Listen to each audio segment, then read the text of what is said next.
De volta com o programa Luz Sideral, Reflexão Filosófica, o Pão Nosso da Filosofia. Edição de número 116. Hoje estamos trazendo aqui o assunto política e religiosidade.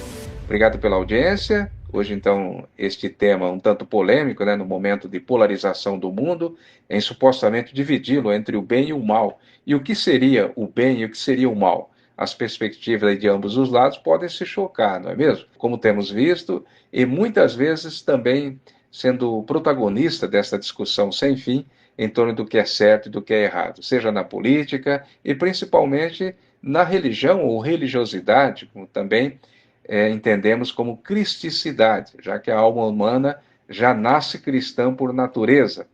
Já vamos trazer então um pouco de luz, esclarecimentos, segundo a nossa visão aqui no Luz Sideral, e respeitando a visão de todos, o pensamento de todos. Aí me faz lembrar uma sentença do grande profeta do Brasil, Alzira Zaru, que costumava repetir que cada um está certo dentro do que sabe, mas completamente errado dentro do que deveria saber. Eis a questão.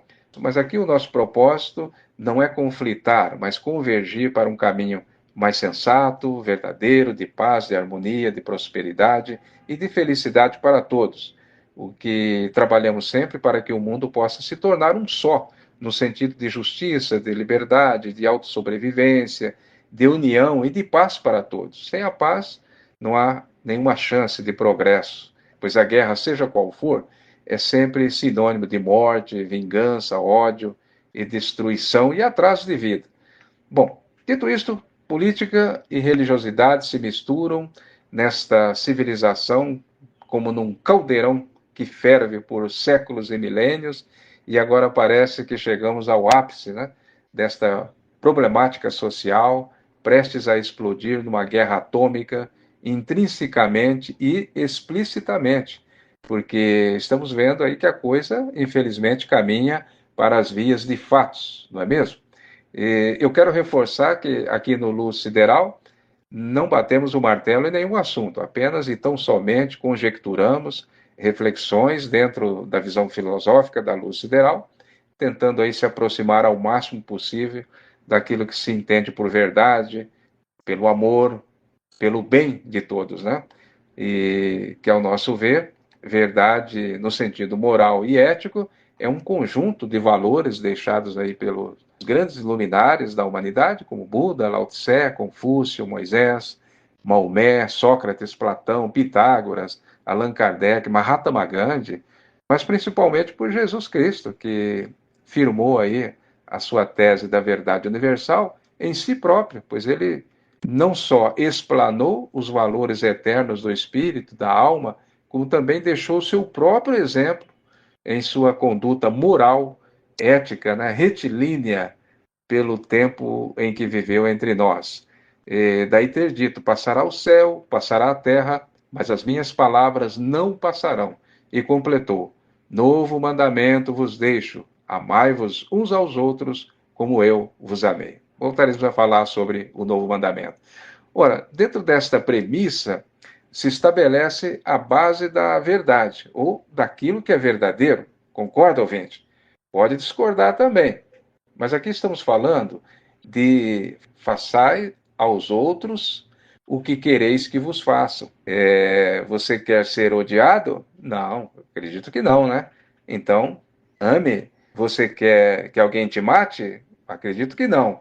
Então, não mate. Observe, amigos, que estamos falando filosoficamente de lógica, de matemática, e não há como fugir disso. 2 mais 2 é 4 e não vai mudar a sentença nunca, não é mesmo? Bom, de novo, recorro ao grande pregador bíblico Alzira Zaru, que viveu entre nós de 1914 a 1979. Foi uma espécie de João Batista dos tempos modernos, preparou aí os caminhos para o retorno e para a volta triunfal e gloriosa do Cristo à Terra, e também para enfrentar o Armagedon, a Terceira Guerra Mundial. Pois bem, dizia ele: para que política? Para que o homem seja bom. Para que economia? Para que o homem seja bom. Para que religião? Para que o homem seja bom. E assim por diante, todos os demais setores da vida humana, não é mesmo?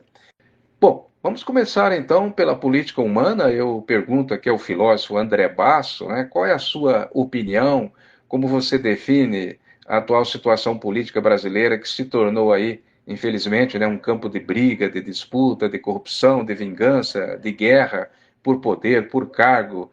E não quero aqui entrar no mérito de direita ou de esquerda, vamos só tentar filosofar dentro do melhor caminho para os povos, né? O que os povos querem para si, querem liberdade de expressão, de livre escolha, de respeito à propriedade, de direito de serem ricos também pelo seu próprio esforço, por meio do trabalho, né, da empresa, da indústria, do comércio. E o Estado, quanto mais quietinho, né, quanto mais longe no seu canto, melhor, não é mesmo? Então, André.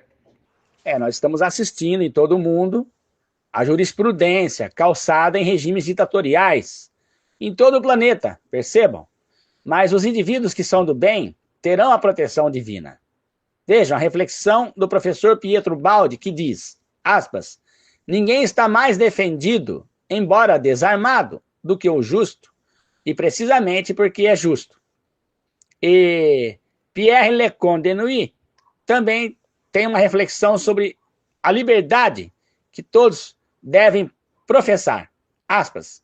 Por conseguinte, toda restrição à liberdade de pensamento é contrária à grande lei da evolução, isto é, a vontade divina representa, pois, segundo a definição telefinalista, o próprio mal.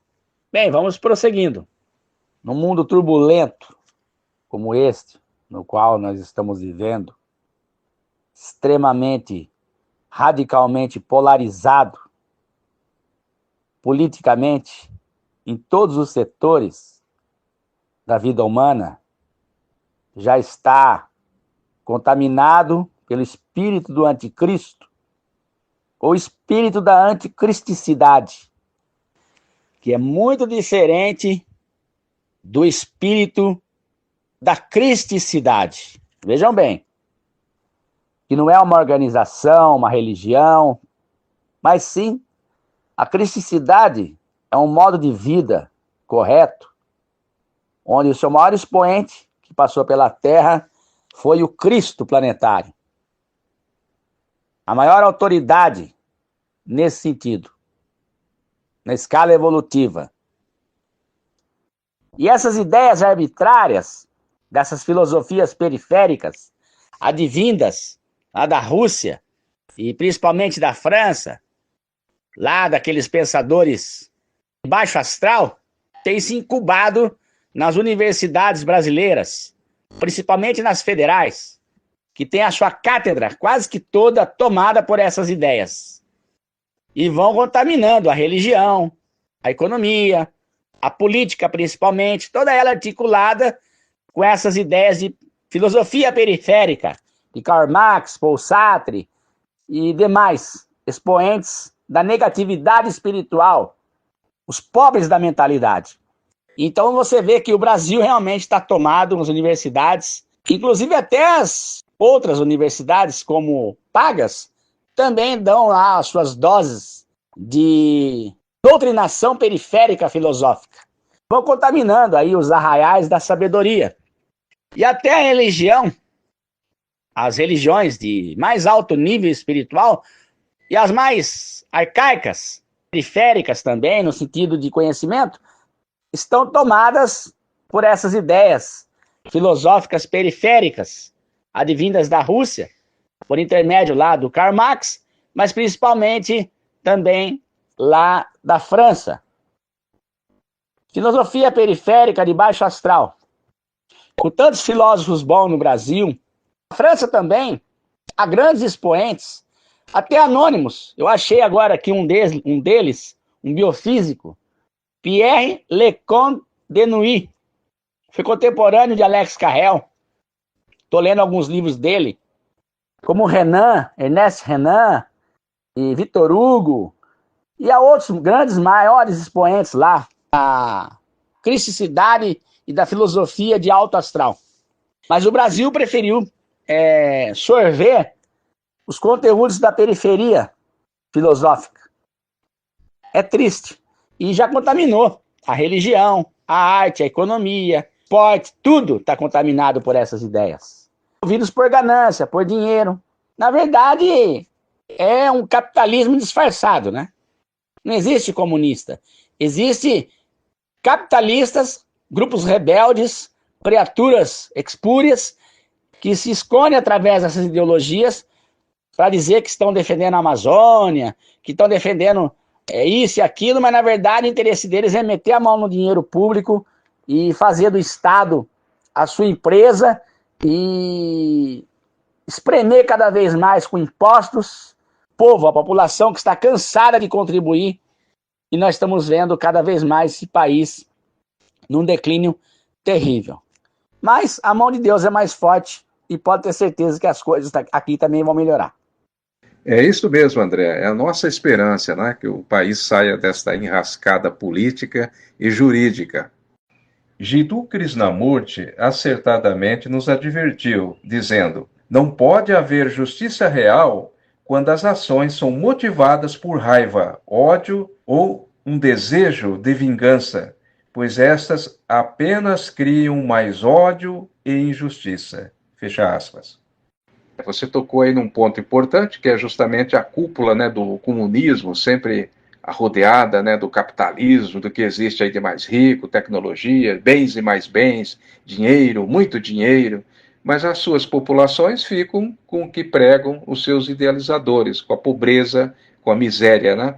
Basta analisar a história dos povos que passaram e estão passando, né, por esse regime perverso mesmo, como você falou aí, porque justamente quer igualar os desiguais. Então, se um cidadão é trabalhador, neste regime ele se iguala ao vagabundo que não quer trabalhar, né, e viver à custa das migalhas que o Estado comunista lhe oferece, não é mesmo? Bom, continuando aqui neste bate-papo com o filósofo André Basso, de Campinas, São Paulo, dentro do tema de hoje, política e religiosidade ou cristicidade, que vale dizer engloba todas as ideologias religiosas, políticas, científicas, filosofias e culturais, porque se trata de um único caminho convergente, capaz de dar aí estabilidades aos povos e nações, servindo como denominador comum. Aliás, que denominador é este? Segundo o grande profeta do Brasil, de novo, Alziro Zarur, é o novo mandamento de Jesus: amai-vos uns aos outros como eu vos amei, conforme se encontra no Evangelho de Jesus, segundo João, capítulo 13, versículo 34. E já parou para imaginar o dia em que todos se amarem de verdade, se respeitarem à luz do amor do Cristo, que é o amor universal? Pronto. Esta pode ser a única lei do planeta Terra, né? Com certeza é a lei maior do universo, é o amor, não é mesmo? Bom, e aí, André? Só há segurança na cristicidade, que é um modo de vida trazido pelo Cristo planetário, dirigente do planeta. A cristicidade não é uma religião, não é uma organização. Não pode ser representada por organizações espirituais, econômicas, políticas. Não. A cristicidade é um modo de vida, é um jeito de ser. A espiritualidade é a vida diária. O Cristo nos trouxe um modo de vida diferente, diferenciado. No dizer do professor Pietro Ubaldi, no seu livro A Grande Batalha, ele faz uma descrição entre o involuído e o evoluído. O involuído, ele não aceita a mensagem do Cristo. É um ególatra. Ele está totalmente alicerçado, embasado nos instintos. Seu pensamento ele é centrífugo, disperso.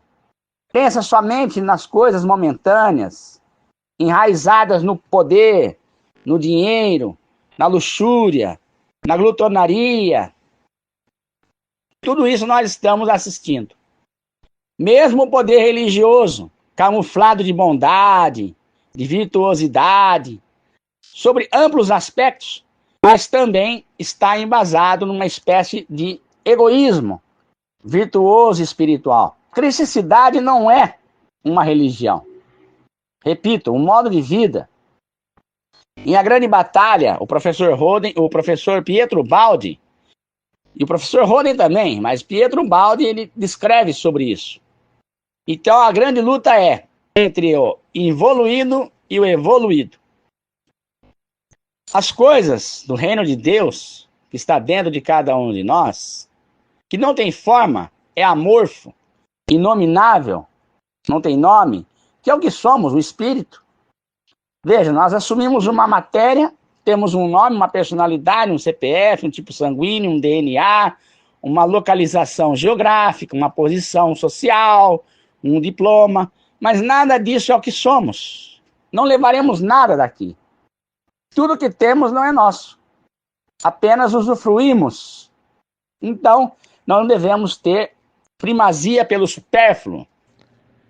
Boa, André. Agora você citou aí duas grandes genialidades, que foram Pietro Baldi, cientista e filósofo italiano, né, que se naturalizou aí no Brasil, e se correspondia também com o matemático Albert Einstein, né? E o brasileiro e também filósofo, professor Huberto Rode. Este conviveu com Alberto Einstein na Universidade de Princeton, nos Estados Unidos, na década de 1940, né?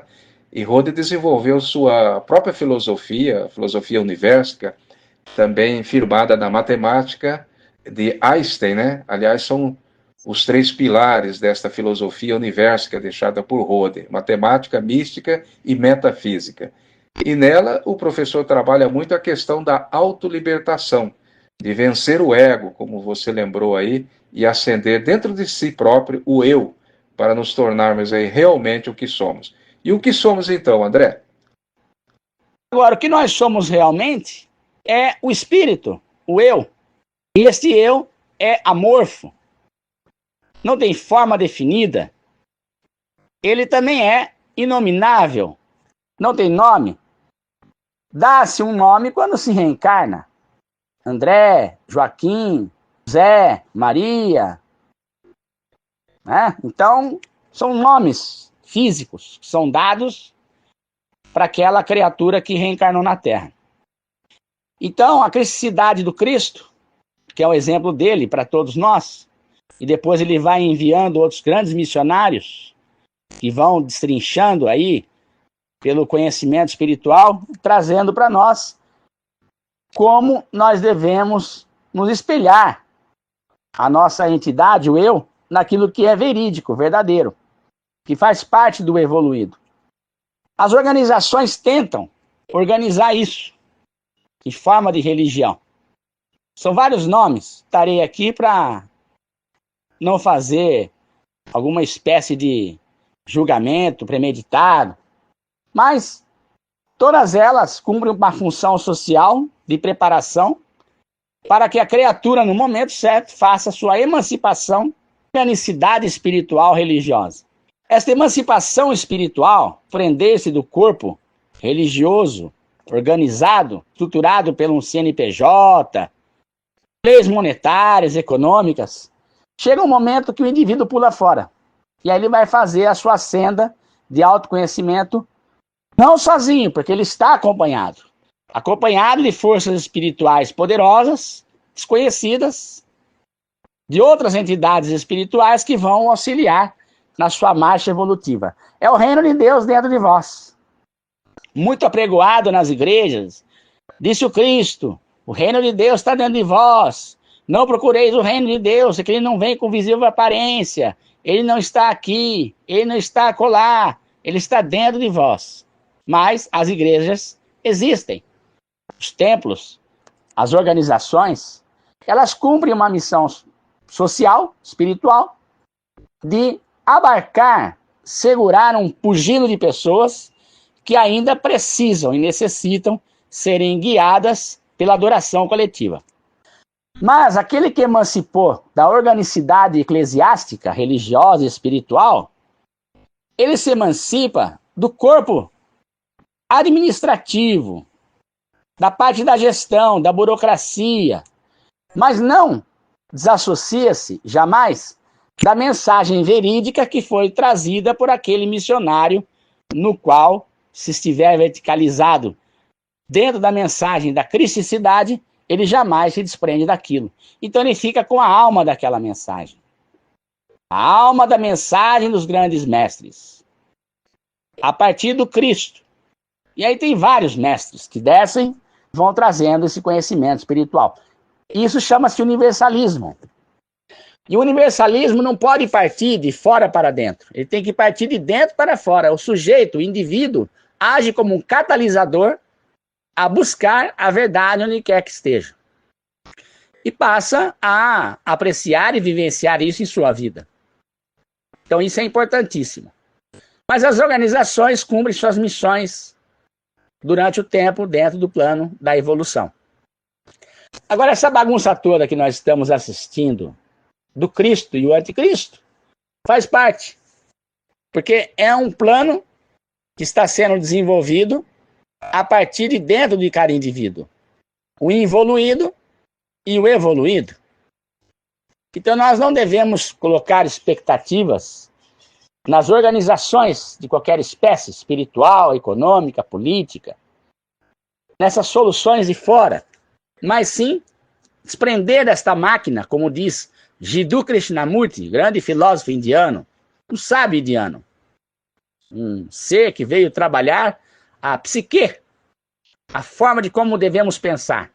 Foi muito combatido, porque ele também não aprovava essa questão da organicidade eclesiástica, organizada, burocratizada, porém tolerada. Mas há uma coisa boa de se apreciar nessas organizações, que é a confraternização, a sociabilização de almas. As pessoas estão juntas, convivem juntas, se comunicam, são amigos. Mas a partir do momento que um indivíduo pula fora, talvez ele não seja mais aceito como amigo. Por alguns. Pela maioria, mas não pela minoria. Isso faz parte. Vamos dar um exemplo. Se um católico deixa de ser católico e passa a ser protestante, ele já não vai mais ser considerado um amigo dentro do rol dos católicos. Ele será desdenhado, será visto como um traidor, ou como alguém não muito grato naquele ambiente.